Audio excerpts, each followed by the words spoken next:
こんにちは、みちるです。いつもご視聴ありがとうございます。東京はすっかり初夏のような気候。いよいよ観葉植物の季節になりました。これから少しずつ我慢していた植え替えなどをやりたいなと思います。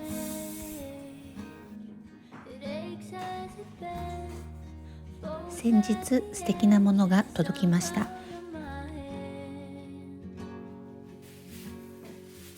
といっても贈り物ではなく自分でネットでオーダーした鉢です。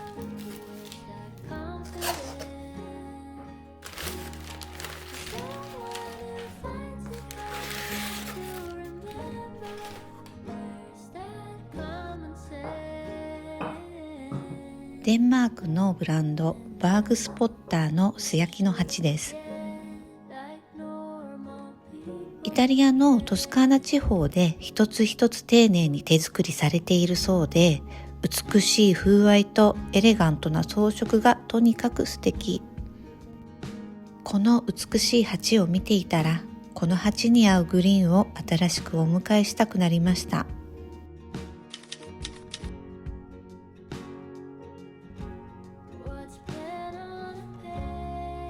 早速かわいい観葉植物をいくつか買ってきました。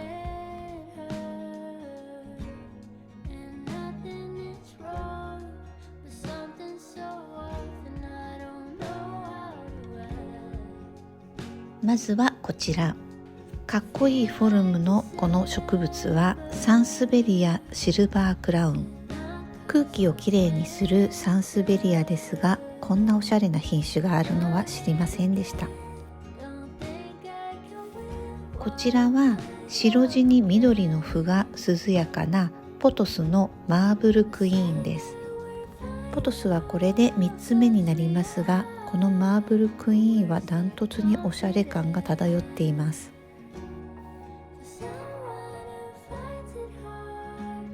こちらはスキンダプサスのピクタスです。濃い緑にシルバーの模様が入ったツル製のグリーンです。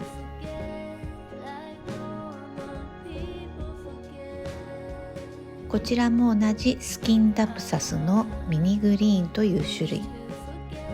光に当たると銀色に輝く小さい葉が特徴で、こちらもツル製です。そして涼やかな葉が人気のエバーフレッシュ。窓辺に飾りたいので、あえて小さい苗を購入しました。さあ、植物も揃ったので、鉢に合わせた植え替え作業などをやっていきましょう。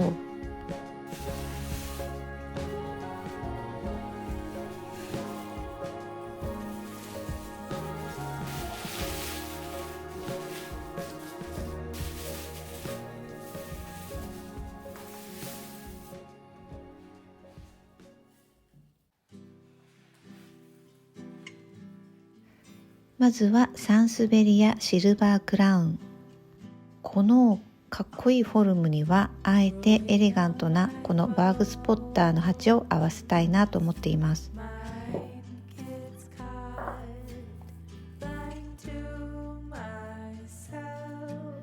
今のポットだとちょっと小さいので鉢増ししていきます。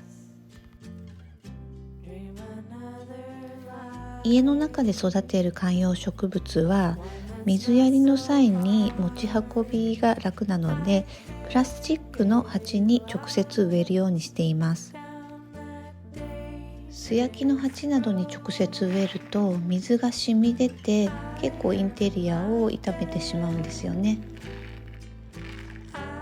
観葉植物は成長速度もまあまあ早いので、直接素焼きの鉢に植えるよりはプラスチック鉢に植えた方が植え替えの時に楽かなと思っています。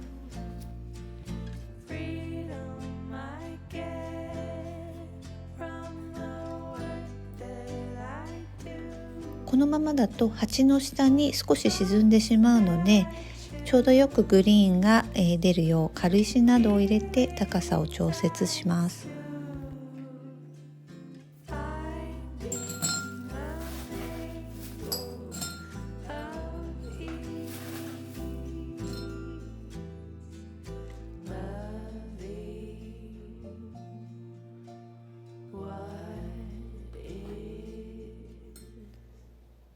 ちょうどいい高さになったと思います。小さいけど存在感は抜群です。もう一つの大きいバーグスポッターの鉢にはエバーフレッシュを入れようと思います。こちらも少し大きい鉢に植え替えてから素焼き鉢に入れようと思います。ただプラスチック鉢の上の方が少し出てしまうので、プラスチック専用のハサミでカットして、その後ヤスリで整えました。プラスチックは硬いので切るときは注意が必要です。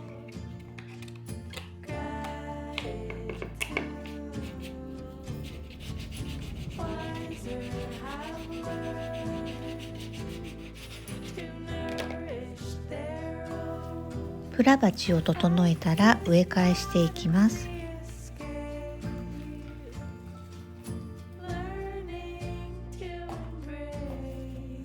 今回使用したのは室内向けの観葉植物と多肉植物用の土です。堆肥を使ってないので虫が湧きにくいのがポイントです。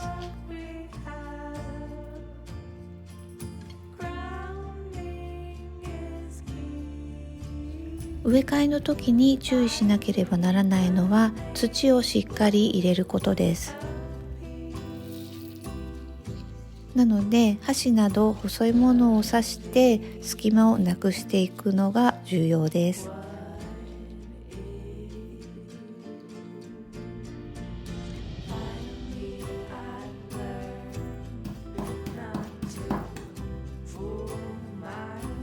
こちらも軽石などで底上げしてから入れます。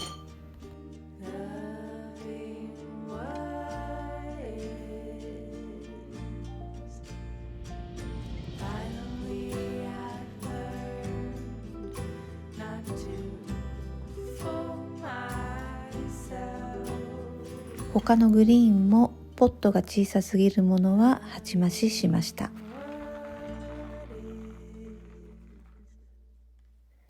この土いじりの時間が私に癒しをくれました。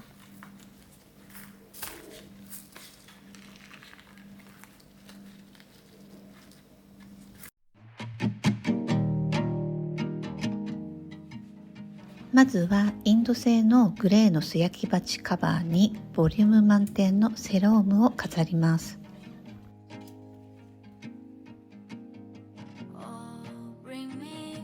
アンティークの小物やお気に入りの天然石を置いた横にサンスベリやシルバークラウンを、その横にスキンダプサスミニグリーンのつるをアクセントに置きます。その横には背の高めなエバーフレッシュ。この鉢の風合い素敵すぎます。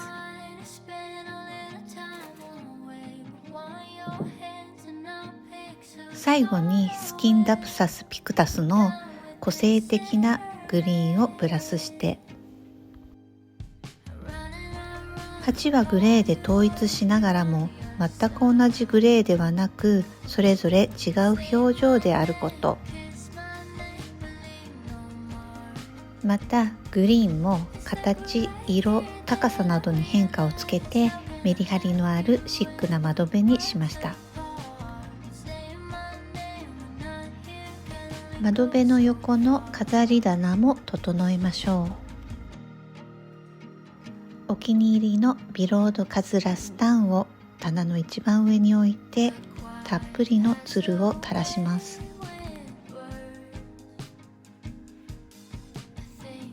その後ろにはスッと伸びる葉がかっこいいビカクシダを、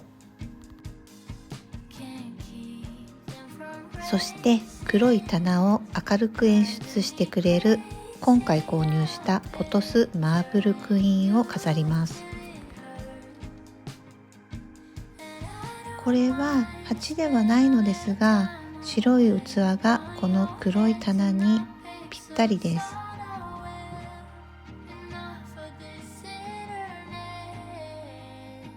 ここにもツル製のエスキナンサスマルモラタスを飾ります。つる性の植物はおしゃれな空間づくりに欠かせません。観葉植物による初夏のデコレーションが完成しました。お手入れに気をつけながら美しく成長していく姿を楽しみにしていきたいと思います。